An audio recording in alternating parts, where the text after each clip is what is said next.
Calaroga Shark Media.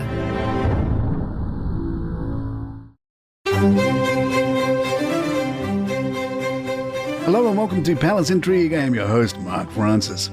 Prince Harry and Meghan Markle's Montecito mansion isn't just a grand $12 million estate. It's also home to some finicky residents, the koi fish in their pond. When the Sussexes purchased the 9-bedroom, 16-bath property in 2020, the estate agent warned them about a unique challenge. The koi were stressed. In Spare, Harry joked that while he and Meghan were also feeling stressed at the time, the koi needed specialist care, requiring a koi guy to handle their needs. The couple even had to ask around about finding a qualified fish therapist to keep these upscale aquatic inhabitants calm and healthy. Caring for koi is no small commitment. According to Aquatic Veterinary Services, just an initial checkup can run up to $300, with additional costs for each individual fish's care, diagnostic tests or treatments. These first world problems, as Harry put it, add up quickly, and are just part of the expenses that come with running a property of this size. The rest of the estate isn't any simpler to manage, with sprawling grounds, a pool and tennis courts. The Sussexes mansion requires an estimated 10 to 15 full-time staff, including housekeepers, groundskeepers, a house manager and security. According to real estate experts, maintaining a property like this can cost hundreds of thousands per year for upkeep, landscaping and staffing alone.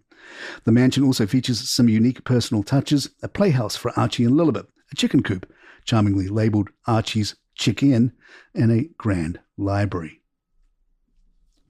Meanwhile, we're told Kate and William don't have a butler. In New King, New Court, royal biographer Robert Hardman reveals that William and Kate have chosen to keep a minimal staff presence at their Adelaide cottage home in Windsor. Hardman explains the couple did not seek to boost the staff numbers at Adelaide Cottage, not least because there would be little room to do so. The Kensington Palace team does include a yeoman, a versatile attendant handling tasks from luggage to uniforms, but there is no formal valet or butler. A source emphasised it's very much like them at home with the kids, underscoring their focus on family life. According to royal expert Katie Nicholl, William and Kate encourage their children to pitch in with household chores. Nicholl shared, they absolutely do menial tasks. They are far more ordinary than many might imagine. The kids even have to do chores in return for their pocket money. It's about them wanting to have a normal, happy, ordinary family, home and lifestyle. The children's ambitions also lean toward more down-to-earth career paths. Prince George, despite being second in line to the throne, once told a business owner that he was interested in working in a restaurant after seeing a pizza oven near their Norfolk home. Hollywood veteran Tim Matheson has reflected on his time directing Meghan Markle on Suits. Matheson recalled Meghan's professionalism and charisma on set, telling Fox News Digital, "I never had to worry about a scene she was going to be in. I knew that she'd bring a performance that was just right." He fondly remembered socializing with the cast, including Meghan, during an early dinner, describing her as lovely and highlighting a little sparkle in her eye. Reflecting on Meghan's eventual engagement to Prince Harry, Matheson admitted his surprise, noting that when he worked with her in 2011, she was engaged to somebody else, referencing her marriage to film producer Trevor Engelson. He recognized the significant shift in her career trajectory, saying, "My first thought, being an actor, was she's going to quit acting. It was a bold move on her part, especially marrying into the royal family." Meghan's final Suits episode aired shortly before her 2018 wedding to Prince Harry, marking the end of her acting career. Matheson weighed in on the Sussexes' departure from royal life, expressing support for the couple. "I find it refreshing that she's as candid and honest about her experience. Both of them are," he said. However, he admitted uncertainty about the dynamics within the royal family. "I don't know what to believe about how accepted she was by the royal family. I'm sure there's a whole other side of things I have no knowledge of." Stephen Davies, once a trusted chauffeur for Princess Diana, has revealed that he only learned the reason behind his dismissal in 1996 after watching The Crown. Davies, who had hoped to dedicate his career to working for Diana, was abruptly let go after allegations arose that he had leaked information about her, a claim he now knows was baseless. The Netflix series shed light on the role BBC journalist Martin Bashir played in this dark chapter of Davies' life.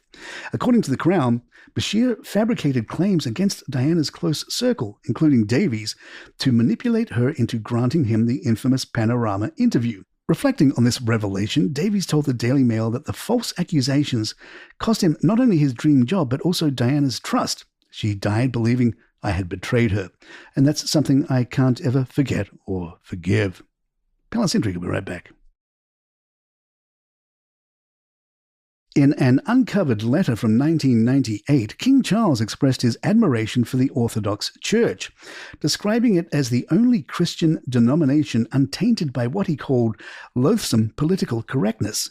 Then Prince of Wales, Charles wrote to his friend Dudley Poplack, a close royal family collaborator, that he was increasingly drawn to the timeless traditions of the Orthodox faith. This letter, which emerged in a recent auction, sheds light on his interest in Orthodox practices, echoing the influence of his late father, Prince Philip, who was baptized Greek Orthodox before converting to Anglicanism. Charles' affinity for Orthodox tradition has been a quiet, consistent theme throughout his life. At his coronation last May, he paid homage to his paternal heritage by including a Greek choir which sang Psalm 71 in a nod to Philip's Orthodox roots. The king has also reportedly sought guidance from Archimandrite Ephraim, a Greek Orthodox monk, especially after his recent cancer diagnosis. His fascination with Orthodox spirituality is even visible in his home, Highgrove, where he has displayed prized Byzantine icons, some originating from the revered Mount Athos. Charles's letter also criticized genetically modified crops, calling GM foods Frankenstein food, filling him with gloom and despair. In 1998, the same year he penned the letter, he publicly denounced GM foods as overstepping humanity's bounds into domains he believed were reserved for God alone. This glimpse into Charles's private beliefs contrasts with his public stance as king, where he has pledged to champion the diversity of Britain's faiths, alongside his role as head of the Church of England. In a delightful update for royal enthusiasts, Buckingham Palace will open its East Wing to visitors beyond the traditional summer tourist season. This expanded program follows the success of this year's summer opening, which saw record-breaking attendance and allowed public access to the East Wing, home to the iconic central balcony for the first time since its construction 175 years ago. Starting in January and running through May, guests can enjoy 90-minute guided tours for £90, offering a deeper exploration of the history and significance of the East Wing's rooms during a period when the palace typically remains closed to the public. This initiative aligns with King Charles' earlier commitment to enhance public access to the palace year-round, ensuring that more people can experience the rich history and grandeur of the royal residence. For the first time, visitors will enter through the palace's front gates and traverse the forecourt, mirroring the experience of guests attending official royal events. And there you have it. If you'd like to email us, our address is thepalaceintrigue@gmail.com. Please follow us on Spotify, Apple, or the app of your choice.